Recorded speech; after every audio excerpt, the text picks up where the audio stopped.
Il y a quelque chose d'important à redonner aux gens, c'est un sens. Un peu comme quand Kennedy il avait dit « je veux entraîner les gens, je veux qu'on aille sur la Lune ». Ça avait entraîné tout le monde. Quand De Gaulle a dit « il faut qu'on soit indépendant énergétiquement, on va faire le nucléaire », ça crée des formations, il y avait un sens. Si on est sur Terre que pour résoudre nos problèmes quotidiens, mais c'est horrible.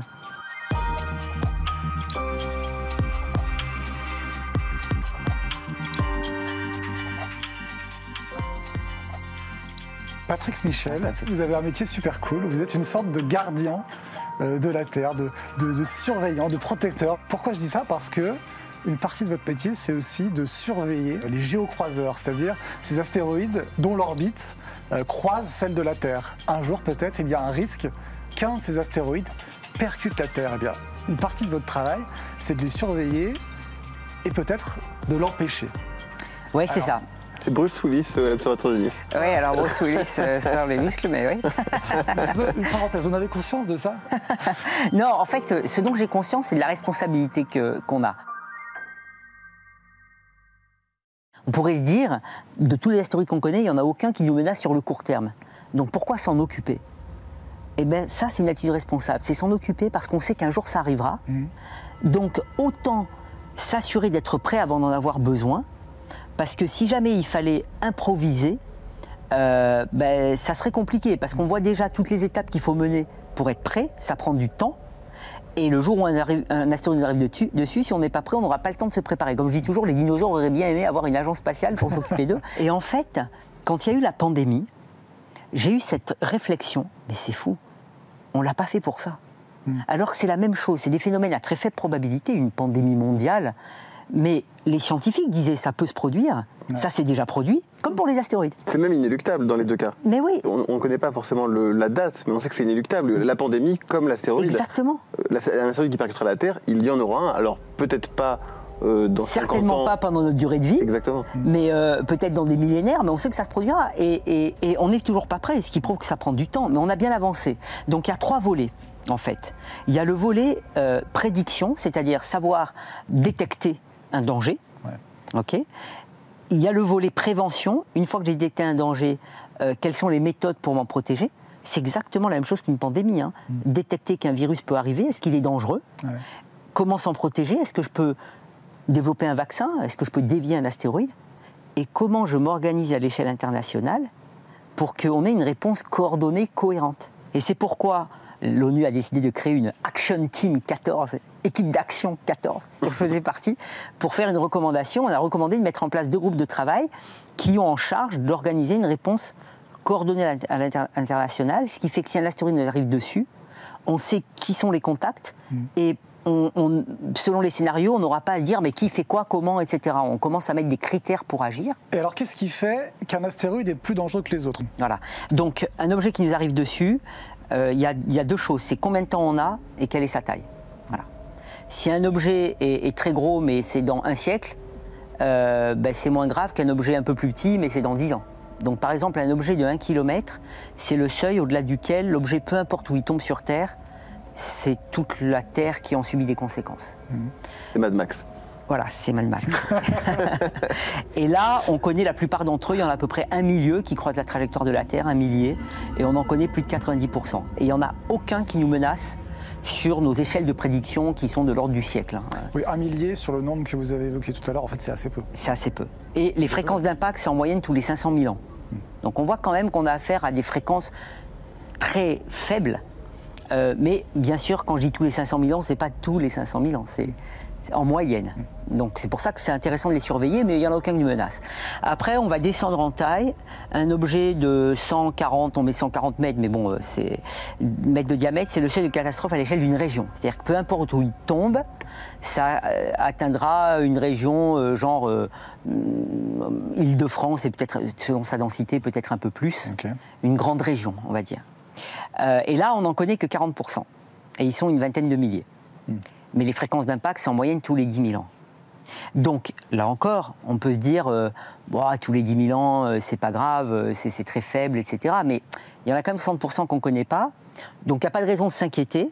Mais en termes d'assurance vie, je préférerais découvrir les autres 60% pour m'assurer qu'on n'a pas raté quelque chose. Et vous voyez, par exemple, pour ça, Ben, c'est faisable de les recenser, ça va être fait. La NASA, on va envoyer une mission qui s'appelle ENEO Surveyor, qui est un télescope spatial, qui va recenser tous les objets potentiellement dangereux plus grands que 140 mètres de diamètre en 10 ans. Lancé en 2027, ça veut dire que d'ici 2040, on aura une connaissance quasi complète du risque d'impact d'un astéroïde au-delà du seuil d'une région. C'est quand même... Enfin, il y a beaucoup de risques pour lesquels on ne pourra jamais dire ça, de savoir si ça va se concrétiser. Un tremblement de terre, c'est très dur à prédire, un tsunami aussi.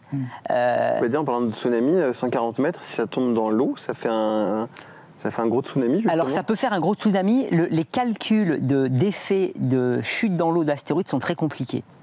Et ce qu'on voit dans les calculs, c'est que ça dépend aussi du sol, de la mer ou de l'océan sur lequel ils tapent, qui peuvent soit amplifier l'onde, selon les plateaux, soit l'amortir.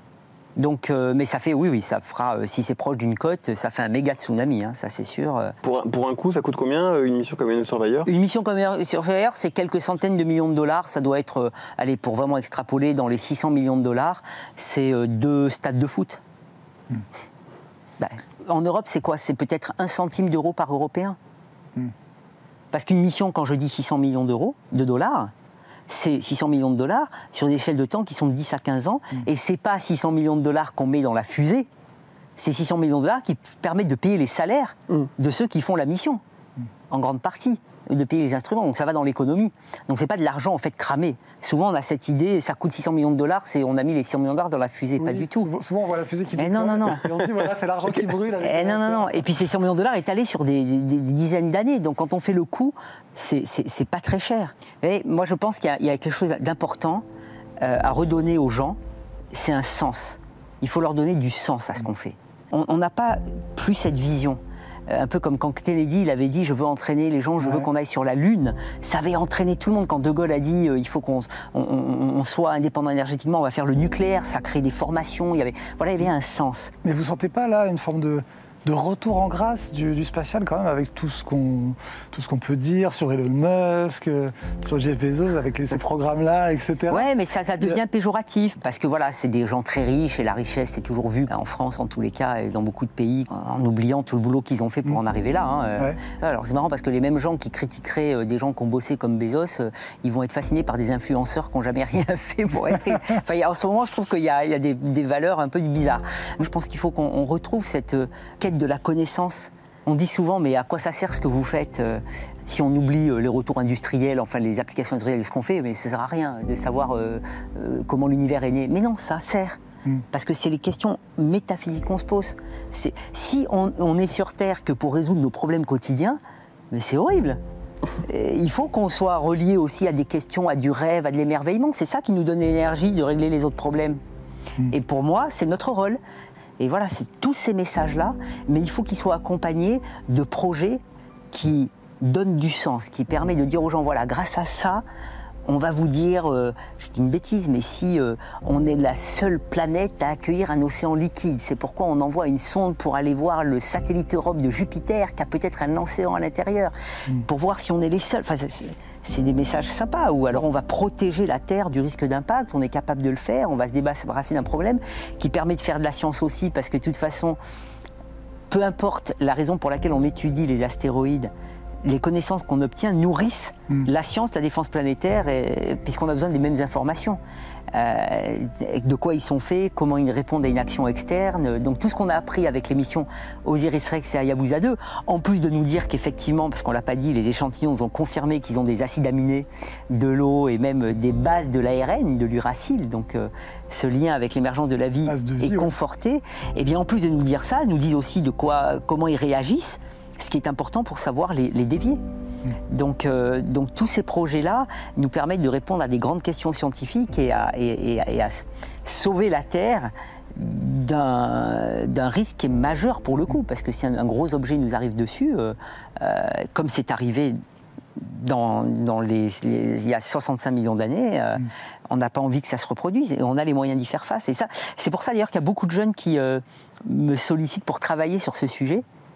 Parce que, bon, d'abord c'est super cool, hein, voilà, c'est super cool. Et puis il y a cette idée-là de se dire qu'on contribue aussi à quelque chose qui est faisable. Il y a plein de choses sur lesquelles on travaille dont on n'aura jamais la réponse. Tandis que là, on peut y arriver. J'aimerais, donc pour revenir à notre sujet initial, les astéroïdes géocroiseurs, j'aimerais que vous m'expliquiez cette carte, parce que vous avez dit il y a quelques minutes, ok, c'est un impact tous les 500 000 ans en moyenne. Et alors cette carte... De 1 km de diamètre. Ah voilà, c'est ça. Alors cette carte, qu'est-ce qu'elle répertorie? Elle répertorie pas forcément des impacts, mais en tout cas... Des explosions dans l'atmosphère. En fait, c'est des satellites, je pense que là, c'est les satellites, en partie espions américains, qui donnent leurs données après une vingtaine d'années, je crois. Et à partir de là, on peut identifier ce qui s'est passé dans l'atmosphère. Et grâce à ça, on a pu voir qu'effectivement, il y a à peu près en moyenne, tous les ans, l'équivalent en énergie d'une bombe d'Hiroshima qui explose dans l'atmosphère, qui est due simplement à la rentrée d'un astéroïde de petite taille qui n'est pas assez gros pour atteindre la Terre. Comme ils arrivent quand même à des dizaines de milliers de kilomètres/heure dans l'atmosphère, ils explosent.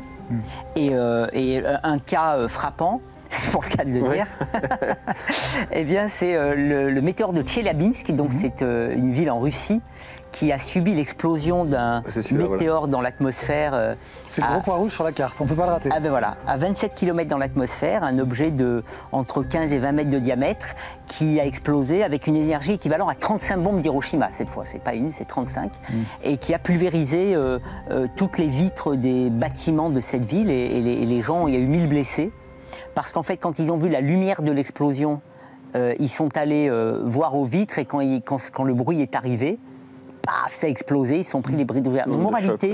La moralité, c'est que si jamais vous voyez une lumière ou un truc bizarre en dehors de chez vous, n'ayez pas ma curiosité, parce que moi aussi j'aurais tendance, n'allez pas près des fenêtres, attendez.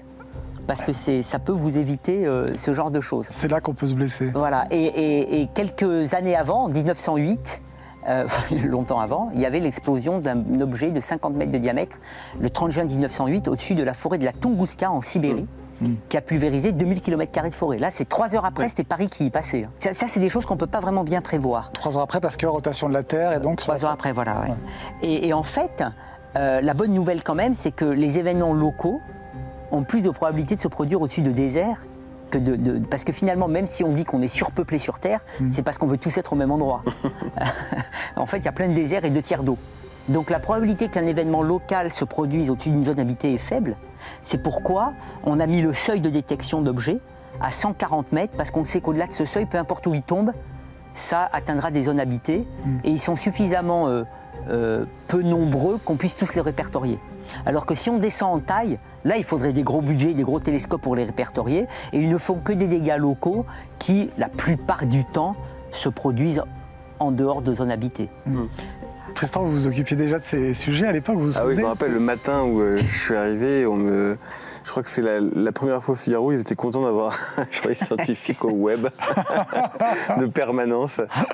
Les journalistes m'ont appelé, donc en France ça a été très bien médiatisé. Par contre, au niveau politique ou spatial, rien. Ouais. Rien. En revanche, une semaine après, j'étais à Washington et je suis allé d'ailleurs au Congrès voir la session. Le Congrès américain a demandé à Charles Bolden, l'administrateur de la NASA, de venir et de s'expliquer pourquoi la NASA ne l'avait pas vu. C'est-à-dire qu'en France, rien.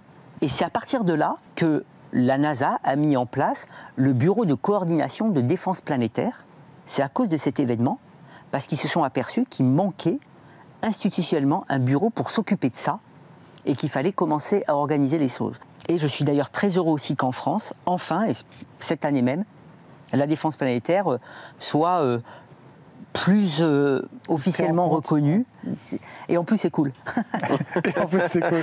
Pour terminer cette partie, je vous propose de parler des prochains astéroïdes qui vont se rapprocher de la Terre, qui vont nous frôler. Est-ce qu'on peut dire frôler à ce niveau-là? Alors moi, j'aime pas dire frôler la Terre, parce que moi, quand on me frôle, je ressens la chose qui me frôle. Ouais. Alors qu'en fait, c'est l'inverse. La Terre, elle ressent rien.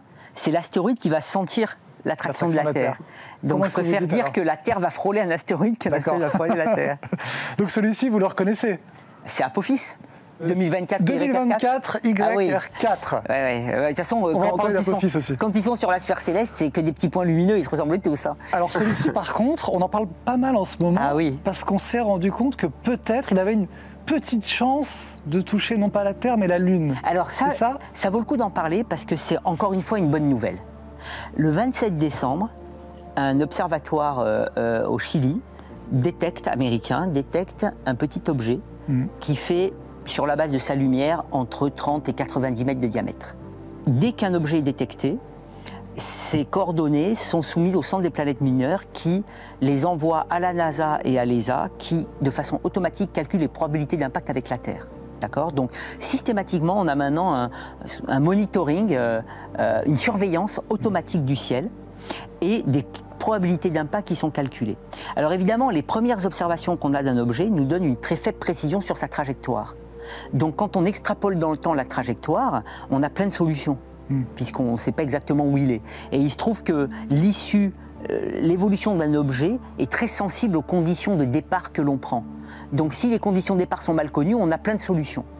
Et il se trouve que dès le début, cet objet avait une probabilité d'impact avec la Terre qui commençait à augmenter au fur et à mesure des observations et qu'on refaisait les calculs de probabilité, de telle sorte que le 27 janvier 2025, le seuil de probabilité a dépassé 1% pour 2032, pour le 22 décembre 2032. Et il se trouve que la probabilité risque d'abord d'augmenter.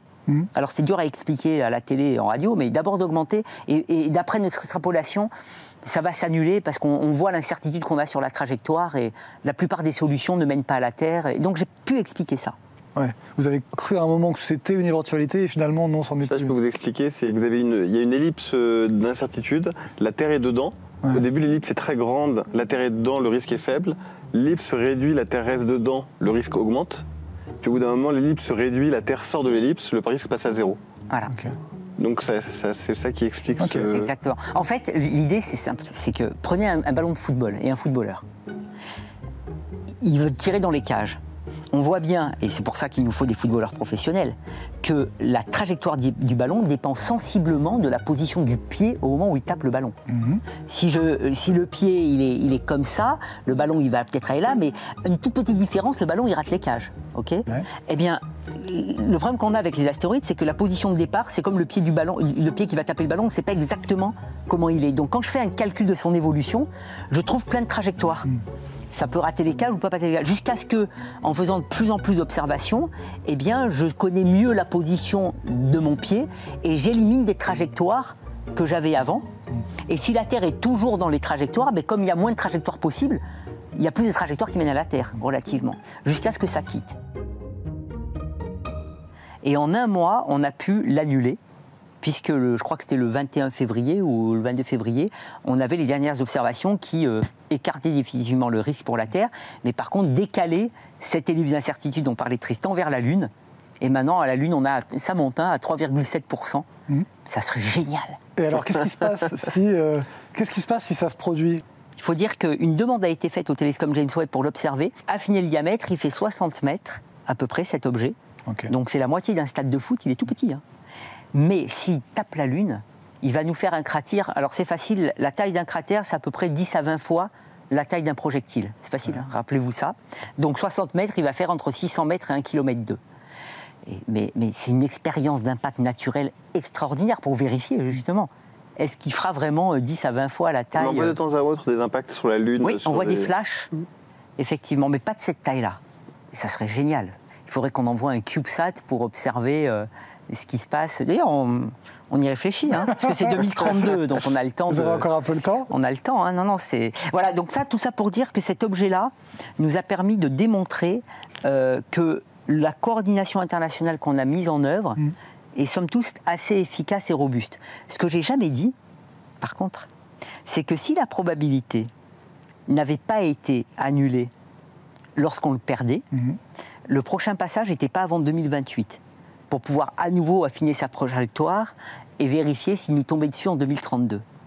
Et là, qu'est-ce qu'on fait? Imaginons qu'en 2028, on trouvait que l'objet nous tombe dessus. On n'avait que 3 ans pour lancer une mission pour le dévier en 2032, 4 ans après.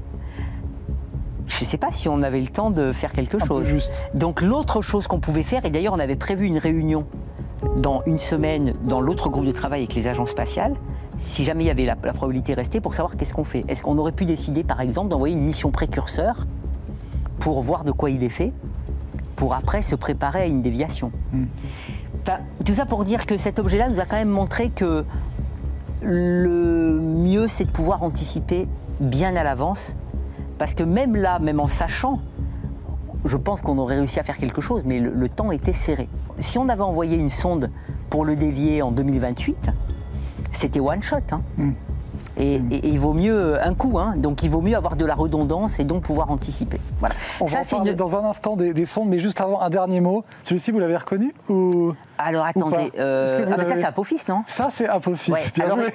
Bien joué. Mais c'est Apophis, il y a un meilleur modèle maintenant. C'est vrai. Ouais, en fait, on a deux manières d'observer les astéroïdes depuis la Terre, soit par les télescopes optiques, hein, ceux que vous avez, soit par des radars.